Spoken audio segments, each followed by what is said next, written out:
Bem-vindo de volta e agora a gente vai falar sobre Discovery, tá, Miguel? Então agora eu entendi os ICPs, entendi os benefícios, entendi o posicionamento, como eu coloco isso no meu dia a dia, né? Como eu trabalho o learning no meu dia a dia do Discovery. Então acho que o primeiro ponto aqui é quando a gente mapeia learning. E aí antes de eu te dar a resposta, eu queria que você colocasse aqui embaixo do vídeo, tem uma caixinha também de resposta, então coloca lá a sua visão. Quando você acha que deve ser mapeado o learning? Quais são os momentos que você acha que deveria ser mapeado o learning? E aí, eu vou te dar 5 segundos na real, para esse vídeo, na verdade, e aí volte quando você colocar a resposta. E a resposta, no fim das contas, é sempre que possível.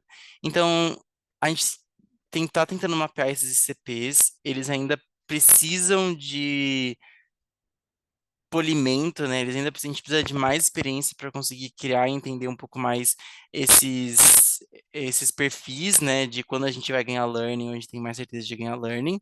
Isso também porque a gente ainda tem pouca experiência vendendo learning.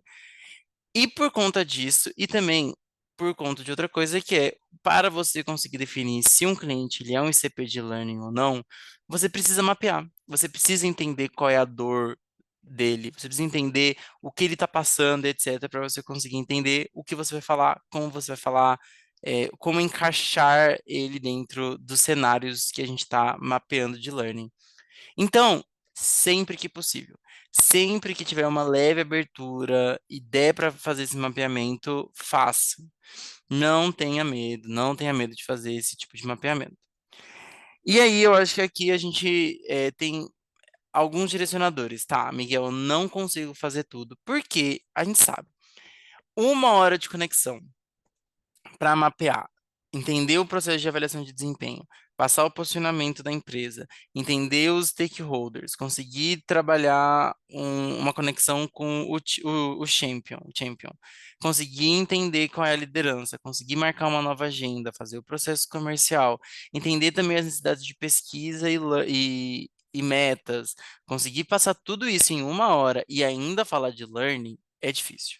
Então, mesmo que seria legal mapear sempre, quando são as vezes que eu tenho que priorizar. Não, essa daqui eu deveria falar de learning com mais certeza. Quando a gente fala de foco em desenvolvimento, então você perguntou para a pessoa e falou: qual é o problema que você quer resolver com a avaliação de desempenho? E a pessoa virou e falou: cara, eu quero muito melhorar o desenvolvimento dos meus colaboradores. Se falou desenvolvimento, se o foco é desenvolvimento, learning precisa ser falado. Learning precisa ser priorizado.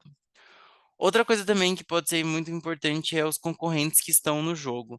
Então, se eu não estou falando, se eu estou falando com o cliente, ele não falou de CultureOps, Gup ou algum HCM, cara, ou Smart Leader, eu posso ter mais confiança de falar sobre o learning sem que isso seja um medo de que eu vou perder ou de que isso vai se transformar em um problema negativo para mim no futuro. E por fim, mencionou uma dificuldade de ações pós-avaliação de desempenho. Isso é mais para não para categoria 4, categoria 5. Tipo, a gente roda já a avaliação de desempenho, ou categoria 2 também, né? A gente roda uma avaliação de desempenho já. Não é que, tipo, eu tô começando agora, não. Eu já rodo a avaliação de desempenho. E uma das dificuldades que eu tenho são as ações pós-AD. As pessoas não se engajam nessas ações e por aí vai. Se eu tô falando de esse engajamento pós-AD, ou tipo, essas ações que eu faço depois da avaliação de desempenho, learning também é uma ótima estratégia para conseguir mostrar valor da plataforma. Então, esses são 3 critérios que podem te ajudar a falar: opa, vi alguma coisa aqui? Acho que eu vou falar de learning. Acho que é uma boa ideia de falar. E para finalizar essa aula, eu acho que um ponto super importante da gente deixar bem alinhado é sobre essa ideia de learning, esse medo de, eu não vou perguntar de learning, porque isso pode abrir uma porta que eu não vou conseguir fechar. O ponto é, quando a gente trouxer a gente tem que tirar um pouco disso da cabeça, porque o ponto é, quando eu mapeio learning, quando eu pergunto sobre learning, eu vou ter 2 tipos de resposta. Learning pode não ser uma prioridade para aquela pessoa. E aí, nesse caso, se o learning não é uma grande prioridade, se ele não tem nada de learning agora, etc., o learning ele pode ser visto como um diferencial. Olha, hoje não é a sua prioridade, hoje você não tem nada de learning, mas learning é uma área que você vai ter que olhar depois. Que tal você ter um fornecedor que já te traz isso como um ponto? Então, ele é um diferencial para quem não tem nada de learning. E se não é um grande foco, no caso, a pessoa ela não vai.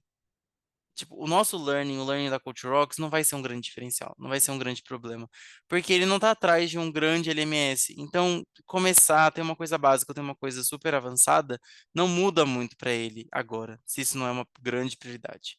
Então, nesse caso, não tem um risco verdadeiro. Agora, pode ser que o learning seja algo muito importante para o projeto. Ah, não, learning é uma coisa muito importante. Se learning é uma coisa muito importante para o projeto e você não perguntar sobre learning, você vai perder. Você vai perder esse lead, porque se para ele é importante e você não mapeou e ele não te falou, a Coach Rocks vai falar. Ele vai atrás da Coach Rocks, ele vai falar. Se é importante, ele vai atrás da Coach Rocks, ele vai atrás da Gup, ele vai atrás de outros fornecedores de LMS, etc, né? Ele vai atrás. Ele só não vai te falar, mas ele vai atrás. E aí você vai perder para Coach Rocks e você vai falar, poxa, não consegui mostrar valor na plataforma. Só que na verdade é porque você não mapeou a necessidade dele de learning. Então você mapear a necessidade não necessariamente vai fazer você perder. O que vai fazer você ganhar ou perder é saber lidar com essa necessidade. É você ter isso mapeado e falar, olha, eu não consigo ganhar da Culture Rocks, isso é uma necessidade sua, em learning, mas eu consigo ganhar em AD. Se AD é a prioridade, a gente consegue fazer isso. E em learning, eu consigo te oferecer isso, isso, isso. Isso já é alguma coisa para te ajudar. Então, acho que a gente tem que entender isso. Ou o projeto não é uma prioridade, e aí o learning ele vai ser um diferencial, ou ele vai ser uma prioridade, e aí se a gente não mapear, a gente vai perder. Ele vai atrás de um fornecedor que vai resolver esse problema para ele. Então, acho que isso é um ponto importante da gente ter essa mentalidade.